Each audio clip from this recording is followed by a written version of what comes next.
We are pretty interested in your finances, and that's why we keep giving you nuggets every other day in the week to help you stay afloat, of course, with the economic downturn that we are all experiencing. Starting from where we left off last week on simple ways to lower your living expenses is what we're talking about today on Personal Finance with Charles Fakura. Hi, Charles. Good morning.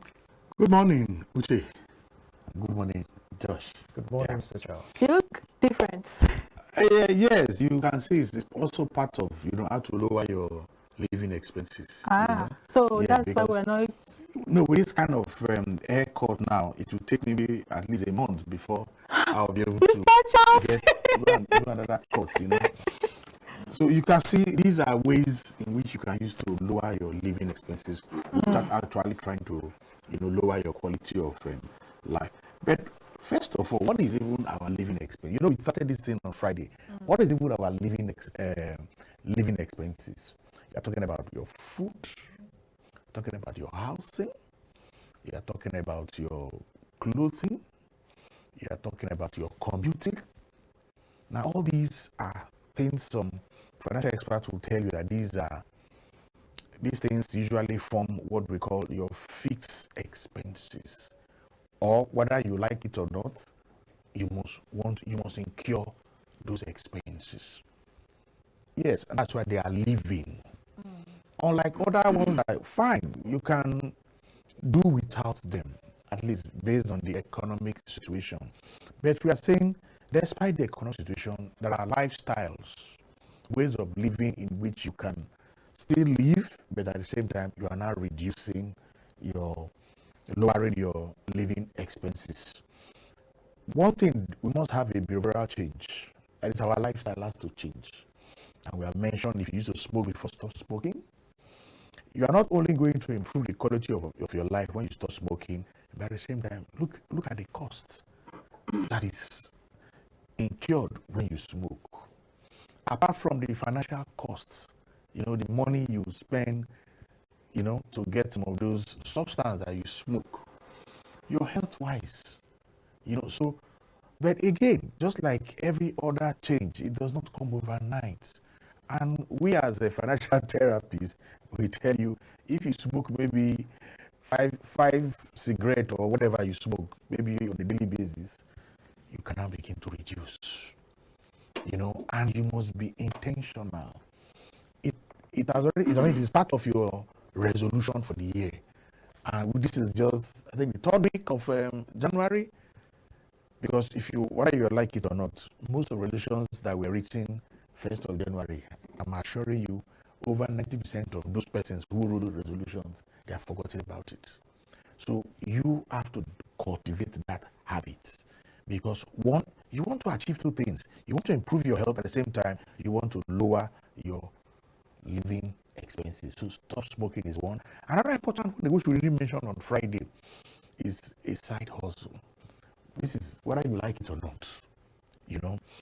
If you keep defending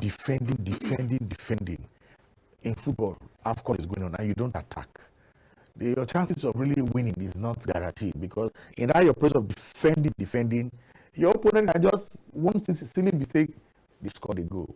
So you think you want to lower your expenses, you want to lower your living expenses, you want to just keep cutting down on everything, that is not a holistic solution. So if your income is 200,000, 500,000, why not, looking at your available time, structure it, and of course not going to take a toll on your health, get a side hustle that you can earn something. So you can see, you have earned something, that means you have attacked. More like a passive income? Of course, it could be a passive income. It could also be where you close from your normal 9 to 5, and you get there, you do 1 or 2 things for them, or even your Saturdays, your weekend, you can spend maybe 1 hour, 2 hours to do something that you earn money. I'll give you a very short example, a very quick one. Somebody was employed in a finance house, of course, as an executive. And before that, he was doing his coaching classes. So when he got that job, because he has been so useful to that center, they didn't want him to just go like that. So they made an arrangement. It's okay, sir, you close by 5, and from Lagos Island to the mainland at least 1 hour. So we are going to shift your classes from that 5, because usually 5 to 8. We are going to shift it for you from 6, so that when you come, you have 1 hour. And really, when it is about 4:45 in the office, the young man will just gather his things, prepare, and the next thing, within 1 hour, is in his coaching center, and the students are there waiting for him. And he has told them just 1 hour, he has earned something. Then, of course, on weekends where he's free, he goes there again. So you need to have a side hustle. And we've also now discovered that some persons, their side hustle later on became their main hustle, and they have to now abandon their 9-to-5 job and begin to live with their side hustle. So you just have to think of how to increase your income. Not only say you want to cut down, and cut down. Another thing you can also do again is shop for cheaper insurance if you have a car. Because obviously, if you don't have your car insurance, you move on the road, the traffic officers, the police will disturb you. So I discovered that when you look at 5 different insurance companies, they all have different rates when it comes to third party or comprehensive. So, but if you have not done your homework very well, you will still be paying exorbitant prices, and you will not reduce that your living expenses. Then, I think we mentioned it here on Friday, eating out. It does not mean because you want to cut down your living expenses, then you are not going to eat out again. No, there are reasonable restaurants, reasonable eating houses where you can go, very affordable, So we are saying once in a while, you can still go out for a treat.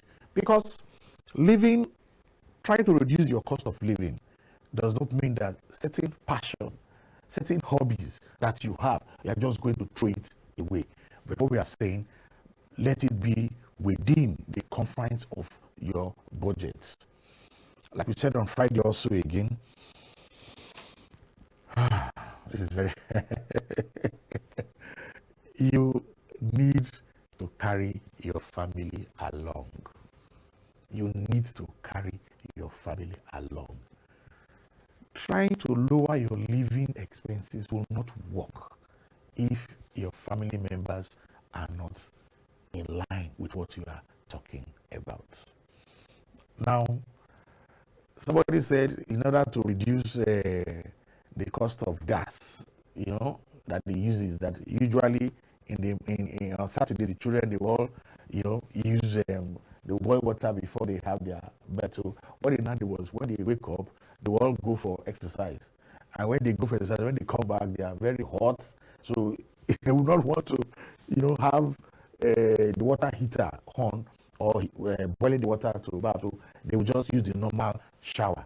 So these are different ways that people can reduce the cost, because your utility is very, very key. You just need to have the utility. Maybe you're talking of your light, which is energy. You're talking of your transportation.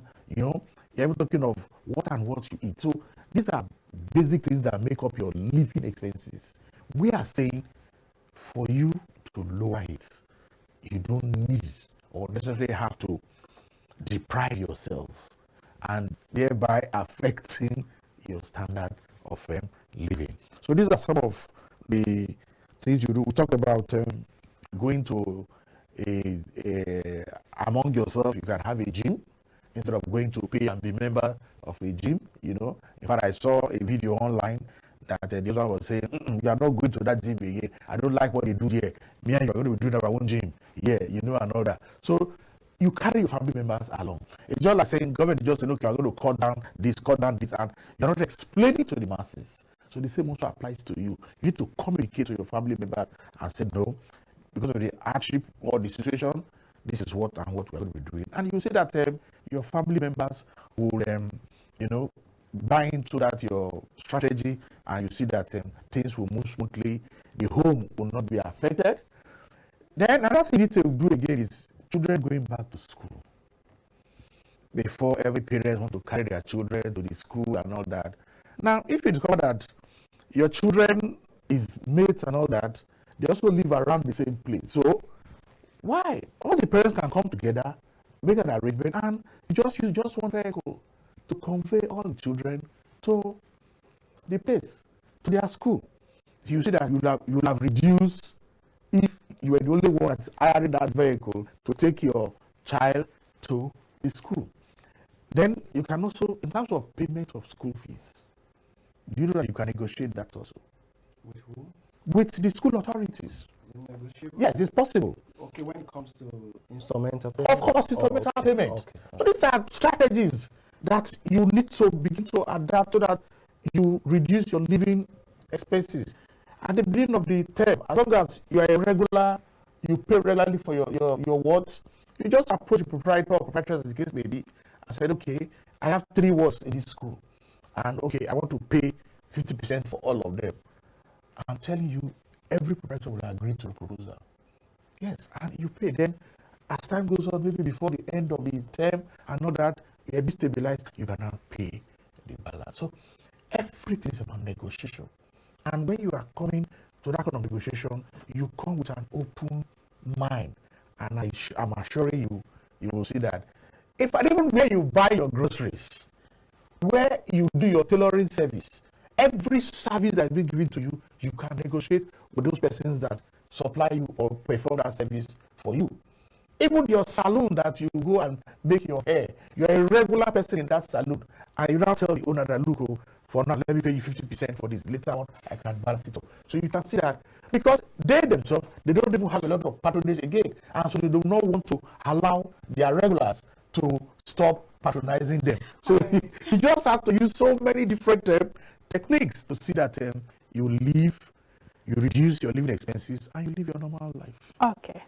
Because of time, we really have to wrap it up here. But I mean, you did really hit some points that are very important. I'm sure a lot of people have learned. Thank you so much. iBrand, they break. That's it on personal finance, which helps Factor Health.